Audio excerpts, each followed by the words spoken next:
Like that. All right. Well, Revelation chapter 9. Please open your Bibles to Revelation chapter 9.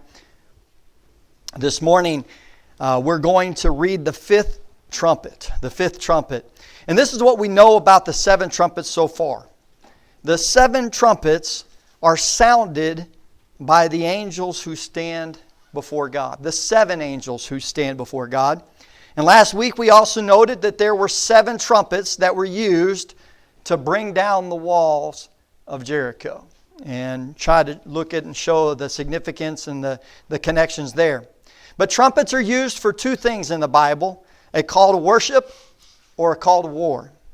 And because of the connection with Jericho, we concluded that the trumpets of Revelation are also a sign of war. But this is no war that our world has ever seen before. So Revelation chapter 9 verse 1. Verse 1 says, "And then the fifth angel sounded, and I saw a star fallen from heaven to the earth. To him was given the key to the bottomless pit." And I want to stop there because that first verse says a lot. We've seen this before. We've seen it before. It happens to be the third trumpet. Revelation chapter 8, verse 10 and 11 says, "Then the third angel sounded, and a great star fell from heaven, burning like a torch, and it fell on a third of the rivers and on the springs of water. The name of the star is wormwood. A third of the waters became wormwood, and many men died from the water because it was made bitter." You see, when you look at the connection there, a falling star, in both Revelation 9:1 and Revelation 8, verse 10 and 11, we see that, number one, a star has fallen from heaven. And that star has a name, and we're going to find out just a little bit what the name that we have for this star that has fallen. So, the star has fallen. When we think of a star, a falling star or a shooting star, we think of small meteorites that have entered into the atmosphere and they burn up. But that is not the case for here. You see, these are angels, and this war just tore the veil that separates the physical and the spiritual realm. Ephesians chapter 6, verse 12 says, "For we do not wrestle against flesh and blood, but against the principalities, against the powers, and against the rulers of this darkness of this age, against the spiritual hosts of wickedness." The spiritual hosts of wickedness in the heavenly realms. Eyes will be opened. And what mostly has gone unseen will be seen. So let's continue reading this fifth trumpet. Revelation chapter 9, we'll start reading at the second verse. And we'll read through verse 10. Revelation chapter 9. It says, "And he opened the bottomless pit, and smoke arose out of the pit like the smoke of a great furnace. And so the sun and the air were darkened because of the smoke of the pit. And then out of the smoke locusts came upon the earth. And to them was given power, as the scorpions of the earth have power. They were commanded not to harm the grass of the earth, or any green thing, or any tree, but only those men who do not have the seal of God on their foreheads.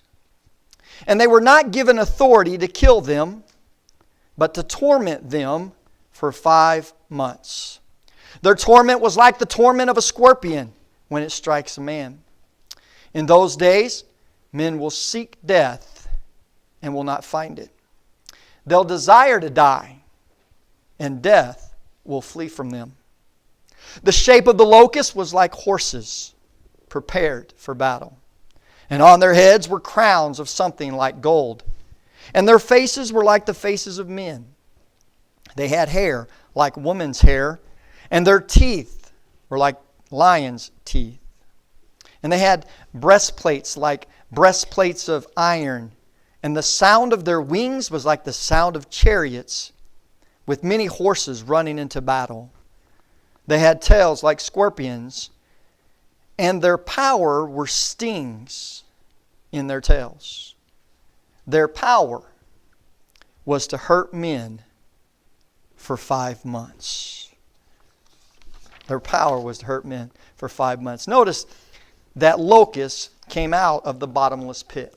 Now, how many of you guys are tired of the crickets?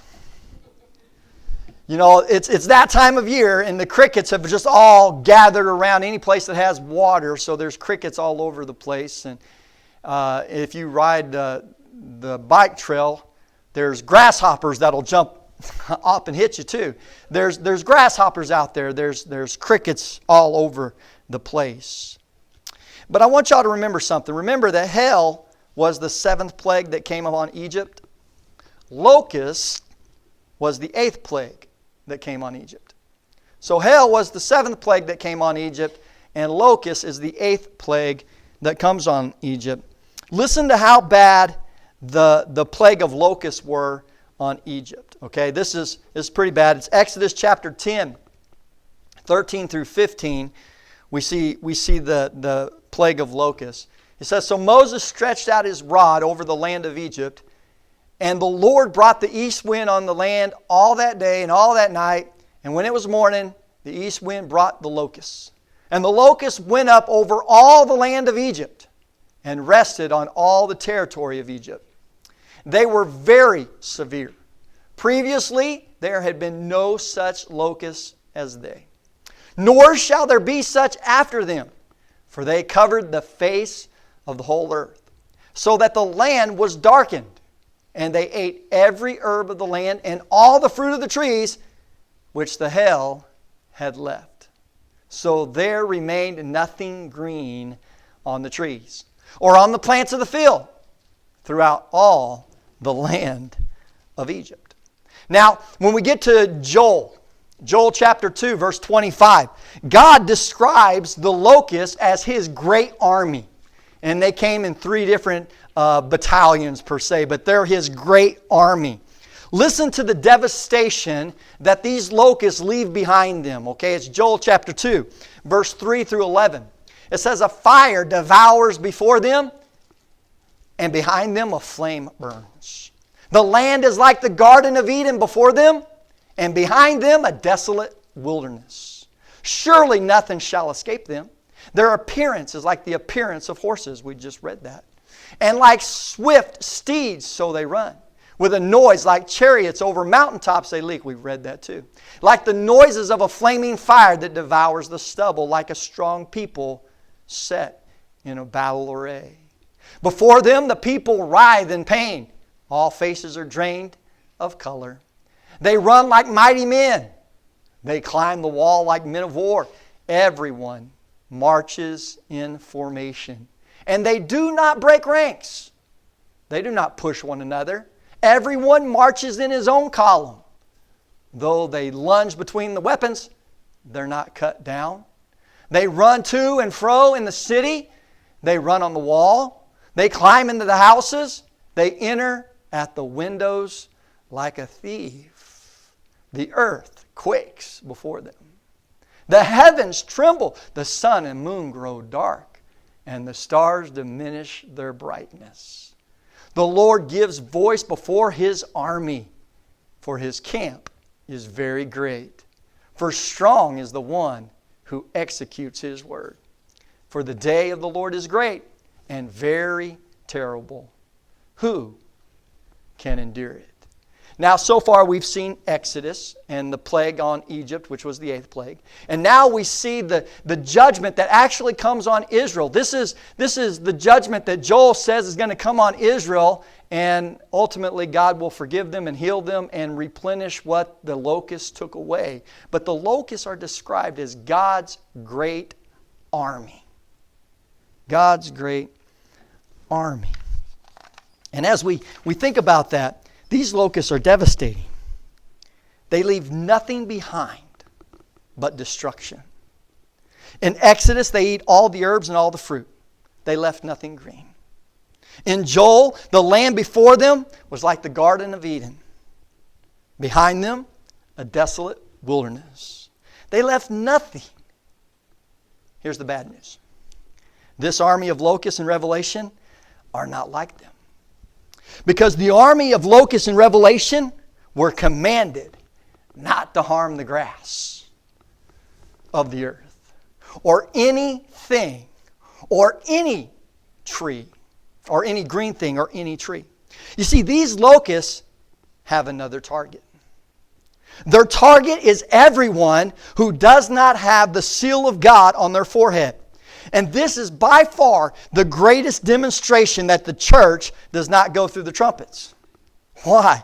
Because the only people protected from the locusts are those who have the seal of God. And the only ones who have the seal of God on their forehead are the 144,000 Jews, 12,000 from each of the tribes. You're going to want to be a part of the uncountable multitude in heaven, dressed in white robes, made clean in the blood of the Lamb. You're going to want to be a part of that group because you're not going to want to be here when those things come. You're not going to want to be. Because if the locusts in Exodus, they leave everything stripped. The herbs are all gone. The fruit is all gone. Nothing green is left. In Joel, if the land before them is the Garden of Eden, behind them it's a desolate wilderness. They do not miss a thing. That's their target. But this locust